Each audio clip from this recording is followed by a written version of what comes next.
There are many fascinating scenarios being talked about right now concerning how the election could turn out, obviously. There is a path that could put former CIA officer Evan McMullin in the White House. He's here, independent candidate. You know, Dr. Stein said there are 4 choices. That's right. There are 5 choices, right? Well, I don't know which 4 she was talking about. If she included me in those 4, then she was correct. But there are more. There are many more, many who we've never heard of. But we're in this race, too, for sure.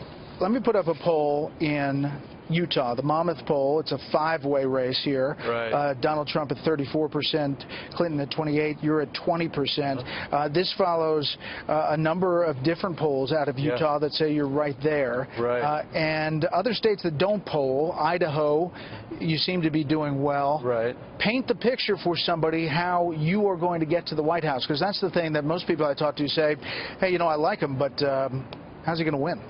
Well, I would say that Hillary Clinton and Donald Trump are the 2 major party candidates, but next, we're the only ones who are competing for states. Jill Stein and Gary Johnson aren't doing that. They are on more ballots than we are on, although by Election Day we'll be on either on or as registered as a write-in in 40 to 45 states' ballots. But the reality is, Brett, that you've got to compete to win states in our system. That's how you get electoral college votes. Gary Johnson and Jill Stein aren't doing that. So anyway, we're focused on the Mountain West, where people are receptive to our message. That's where Hillary Clinton and Donald Trump were rejected in the primary. All right, well, what is the message? Just give me the elevator pitch here. Well, the elevator pitch is very simple. It starts with the fact that I am the only conservative in this race. And it's sad to say, but it's true. So we're saying that. We're also saying that, you know, we're limited government people. Mindy Finn and I, my running mate, we stand for limited government. We stand for a commitment to the foundational principles upon which our country was started. The idea that all men and women are created equal, that we all have a right to life, liberty, and the pursuit of happiness. We didn't see anyone standing for these principles in this election.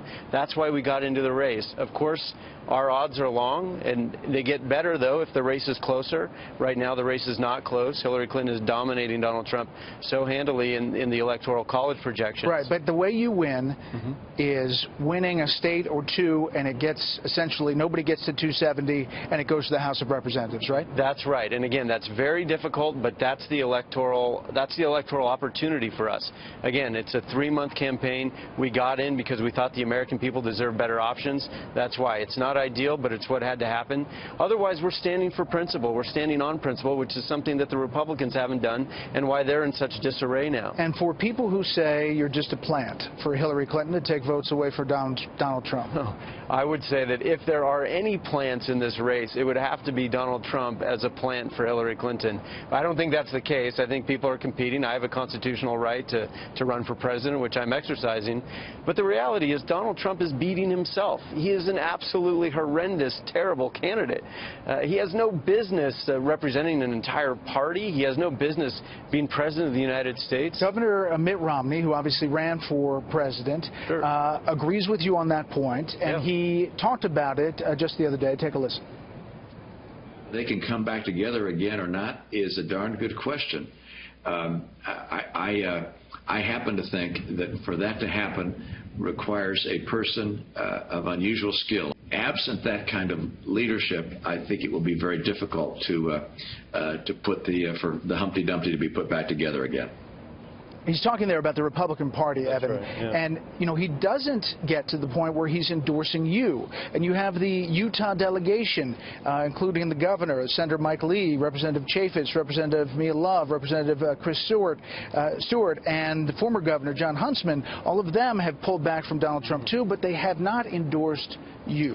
That's right. Well, listen, we're not looking to validation, or we're not looking for validation from people who had supported Trump or who are on the fence. I mean, we're starting a new conservative movement here that, again, rededicates itself to the truth that all men and women are created equal and that we all have a right to individual liberty.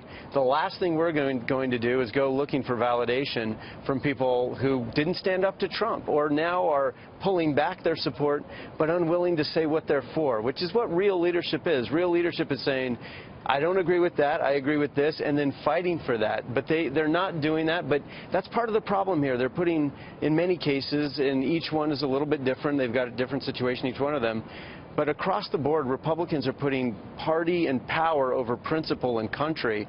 And it's what's happening is just horrendous. I mean, the party's falling apart.